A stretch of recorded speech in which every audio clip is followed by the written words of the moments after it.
হরে কৃষ্ণ। আজকে আমার নতুন ভিডিওর বিষয়বস্তু হচ্ছে বিবাহ বিধাতার লিখন। ছেলে মেয়ের বিবাহের জন্য বাবা মাকে কোনোদিন চিন্তা করা উচিত নয়, কারণ শাস্ত্রে বলেছে নিয়তিকে ন বাধ্যতে, নিয়তিকে কেউ বাধা দিতে পারে না।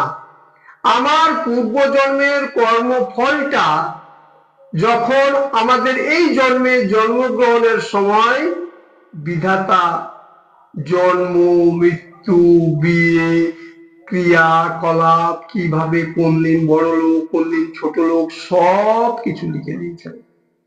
গীতায় ভগবান বলেছেন এটা হচ্ছে প্রারব্ধ কর্ম,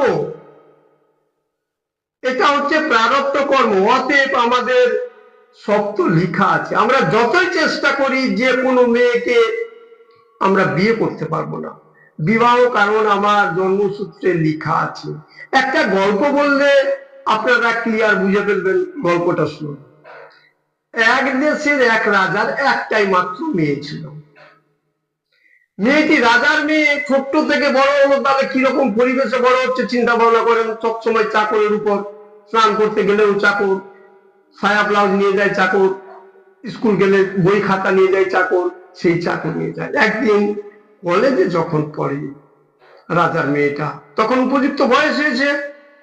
সেই বয়স হয়েছে তখন রবিবারের দিন কলেজ ছুটি, সেই চাকরকে নিয়ে যাচ্ছে স্নান করতে নদীতে। স্নান করতে গিয়ে এবার চাকরের হাতে সবকিছু আছে, তেলের বাটি, সাবান কেস, সায়া ব্লাউজ যা থাকে সব থাকছে। রাজার মেয়ে তো একা একা হেঁটে হেঁটে যাচ্ছে।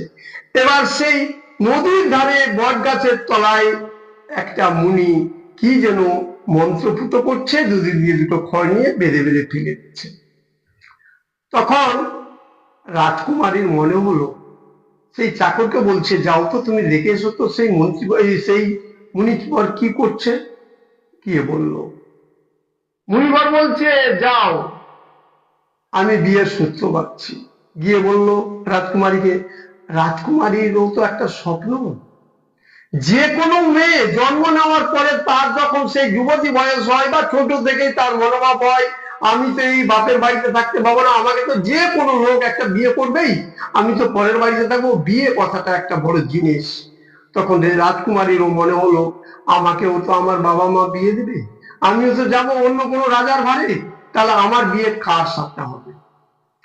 সে বললো যে যাও তুমি মুনিবরকে আমাকে দেখিয়ে বলবা যে আমার বিয়ে কার সাথে হবে। মুনিবরকে দেখিয়ে বলছে যে মুনিবর, ওই যে রাজকুমারীটা দেখছেন না, সেই রাজকুমারীর বিয়ে কার সাথে হবে? মুনিবর এক পলক দেখে দুটি খড় নিয়ে সূত্র বেঁধে নদীতে ফেলে দিলেন, যাও, মন্ত্রপুত করে ফেললেন, যাও তোমার সাথে। চাকরটা চলে আসলো, কিন্তু বলতে পারছে না কিছু। একটা চাকর যার বাবা নেই, মা নেই, কেউ নেই, এত হতভাগা ছেলে যে সে আছে, তার কোনো পরিচয় নেই, সে এক রাজার বাড়িতে চাকর, সেই রাজার মেয়েকে ও বিয়ে করতে চাইবে কি করে বলতে পারছে না। শেষের সময় রাজকুমারী তাকে অভয় দিল, বলো তোমাকে কিছু বলবো না। কিন্তু যখন যায় তখন তো তেলের বাটি, কাঁচের যে বাটিটা ছিল, মানে সেই চাকরের কাছে, সেই চাকরের কাছ থেকে বাটিটা নিয়েছিল রাজকুমারী। এবার সেই চাকরটা বলল রাজকুমারী তোমার বিয়ে আমার সাথে হবে। এই বাটি চালিয়ে সেই মেরে দিল। ইতর ছোট লোক, তুমি চাকর হয়ে আমাকে বিয়ে করতে চাও, বেরিয়ে যাও। বেরিয়ে যাও বলতে তাকে ছেড়ে দিল। তার তো বাবা নেই, মা নেই, ঘর নেই, বাড়ি নেই, কিছু নেই। সেই মনের দুঃখে নদী পেরিয়ে গিয়ে এক বনের মধ্যে কাঁদছে। এদিকে অন্য এক দেশের অপুত্রক রাজা, যার পুত্র সন্তান হয়নি, সেই রাজা খুব বিমর্ষ বদনে শিকারে গেছে। রাজারা তো শিকার করতো আগে যুগে, শিকারে গেছে। শিকারে গিয়ে দেখছে একটা ছেলে কাঁদছে। সেই ছেলেটাকে জিজ্ঞাসা করলো তুমি কে বাবা, কেন কাঁদছো? দেখেন আমার বাবা মা নেই, আমি কি করে খাবো, কোথায় থাকবো, কি করবো, আমি এইভাবে খাচ্ছি। ঠিক আছে চলো। সেই রাজা নিয়ে গেল, নিয়ে গিয়ে তার মানে রানীকে বলছে যে দেখো আমি একটা ছেলেকে নিয়ে এসেছি, একে পোষ্যপুত্র হিসাবে রাখবো, একেই আমরা আমার রাজ্য দান করবো। ঠিক আছে, রাজার বাড়িতে শিক্ষকের তো অভাব নেই, সকালে শিক্ষক, দুপুরে শিক্ষক, বৈকালে শিক্ষক, এই করে তাকে কিছু অক্ষর জ্ঞান করিয়ে দিল। কিছু কিছু অক্ষর জ্ঞান, প্রাথমিক জ্ঞান যেগুলো থাকে সেগুলো করিয়ে দিল। করিয়ে দিয়ে ছেলে যখন উপযুক্ত হলো, বৃদ্ধ এরা রাজা রানী বৃদ্ধ বিদ্যা হয়ে গেল, তখন বলছে যে ছেলেদের তো বিয়ে দিতে হবে। এদিক সেদিক সব রাজ্যে খোঁজাখুঁজি করলো, কোনো জায়গায় ঠিক হচ্ছে না। ওই দেশের রাজা যেখানে চাকর ছিল ওই রাজকুমারের সাথে বিয়ে হলো। দেখেন, আগের বিয়ে আর এখনকার বিয়ে কিন্তু অনেক তফাৎ।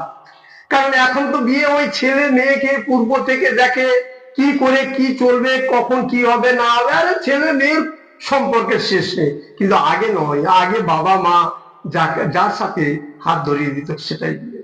এবার বিয়ে হচ্ছে, কিন্তু মেয়েদের একটা লক্ষণ দেখবেন, সেই পূর্বজন্ম থেকেই চলে আসছে, বহুদিন থেকে চলে আসছে। মেয়েরা যদি কোনো ছেলেকে একবার দেখে 30 বছর 40 বছর পর্যন্ত মনে রাখতে পারে, সেই রাজকুমারীও মনে রাখতে পেরেছি।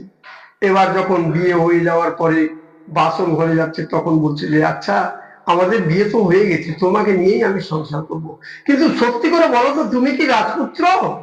হ্যাঁ আমি রাজপুত্র। না তুমি এখনো মিথ্যা বলছো, আমার কাছে মিথ্যা বলিও না, তুমি বলো, সত্যি করে বলো তুমি কি রাজপুত্র?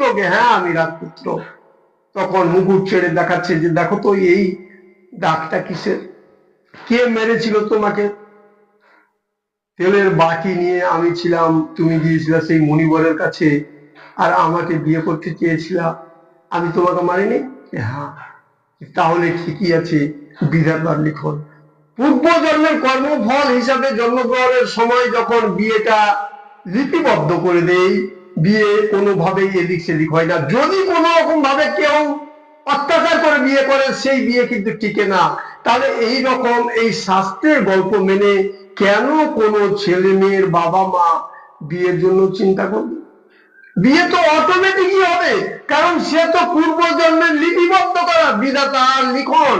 তাহলে আমরা কেন চিন্তা করব? আমিও তো আমার মেয়ের বাবা, আমারও তো ছেলে আছে, ছেলে মেয়ে এরকম আপনাদেরও আছে, তাহলে কেন আপনারা চিন্তা করবেন? আজ থেকে আপনারা কোনো চিন্তাই করবেন না, সব হচ্ছে বিধাতার লিখন। তাই রামপ্রসাদ একটা গানও বলেছেন, সকলই তোমার ইচ্ছা ইচ্ছাময়ী তারা তুমি, তোমার কর্ম তুমি করো না, লোকে বলে করি আমি, আমি কিছু করছি না, সব তোর কৃপা। বিধাতার লিখন, বিধাতাই দিয়ে দিচ্ছে, আমি কেবল উপলক্ষ মেয়ের বাবা হিসাবে। তাহলে কেন আমরা এই করব? হরে কৃষ্ণ।